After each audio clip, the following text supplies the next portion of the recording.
चला तर मंडळी, आज आपण आलेले आहोत गायत्री मंदिर इथे. हे मंदिर आहे भरूच जिल्ह्यातील नर्मदा किनारी, नर्मदेच्या काठी. अतिशय सुंदर सुबक मंदिर. खरं तर हे आश्रम आहे. जे लोक नर्मदा परिक्रमा करतात त्या लोकांच्या राहण्याची सोय वगैरे इथे आहे. हे गायत्री मंदिर अतिशय सुंदर, अप्रतिम, शांत देणारी गायत्री मातेची मूर्ती आहे. सहसा गायत्री मंदिर खूप कमी प्रमाणात पाहिलेत मी तरी. त्यातलं हे पंचमुखी गायत्री मंदिर अतिशय सुंदर, सुबक आणि खूप शांत निसर्गरम्य वातावरण आहे. इथे असं एक मोठं झाड आहे. ह्याला इच्छापूर्ती झाड असं म्हणतात. बरेच लोक ज्यांच्या मनात काही इच्छा असते ते इथे चुनरी बांधतात. तुम्हाला दिसतच असेल, बऱ्याच लोकांची इच्छा इथं आल्यानंतर पूर्ण होतात. तुमची कोणती इच्छा असेल तर तुम्ही या मंदिराला नक्की व्हिजिट करा. हे मंदिर भरूच जिल्ह्यात आहे. त्यानंतर हे हनुमंताचं मंदिर. हनुमंताची पण खूप छान अशी मूर्ती तिथं आहे. मी चालली आहे नर्मदेच्या काठी. मला नर्मदेच्या किनारी जाताना खूप आनंद होतो. तो आनंद माझ्या चेहऱ्यावर इथं दिसतच आहे. आता आम्ही आलो आहोत निळकंठेश्वर मंदिर. हे मंदिर गायत्री माता मंदिरच्या एक्झॅक्ट अपोजिट साईडला आहे.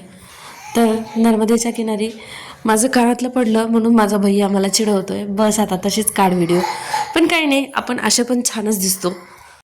ही मजा मस्ती तर चालूच राहणार. चला आपण पुढे जाऊया. मी तुम्हाला निळकंठेश्वर महादेव यांचं दर्शन करवते. तसंच मी इथं बसले होते नर्मदेच्या काठी. निसर्गरम्य वातावरणाचा आनंद घेत गाणे गुणगुणण्यात वेगळीच मजा आहे आणि खूप शांत वाटत होतं. तसं नर्मदेच्या पात्रात जाताना खूप भीती वाटते, कारण तिथे खूप मगरी आहेत. हा परिसर आहे निळकंठेश्वर महादेव.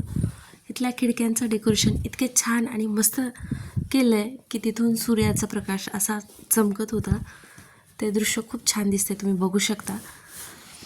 तशी मंदिरात फारशी गर्दी नसते, पण सुट्टीच्या दिवशी बरेच लोक इथं व्हिजिट करतात. सिटीपासून थोडंसं आउटसाईड पडतं. हा भगवा ध्वज वाऱ्यामध्ये लहरताना किती छान दिसतो आहे. खूप सुंदर पात्र आहे.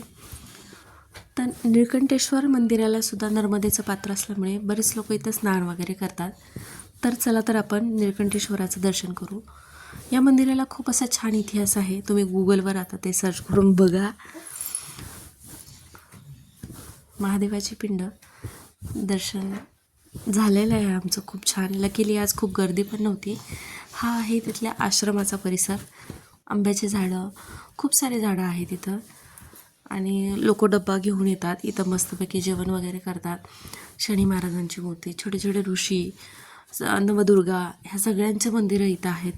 तसेच महादेवांचे 12 ज्योतिर्लिंग ते पण इथं आहेत. मंदिराचा परिसर खूप मोठा आहे. आश्रम पण खूप मोठा आहे आणि खूप निसर्गरम्य वातावरण आहे. भेटूया नेक्स्ट व्हिडिओमध्ये.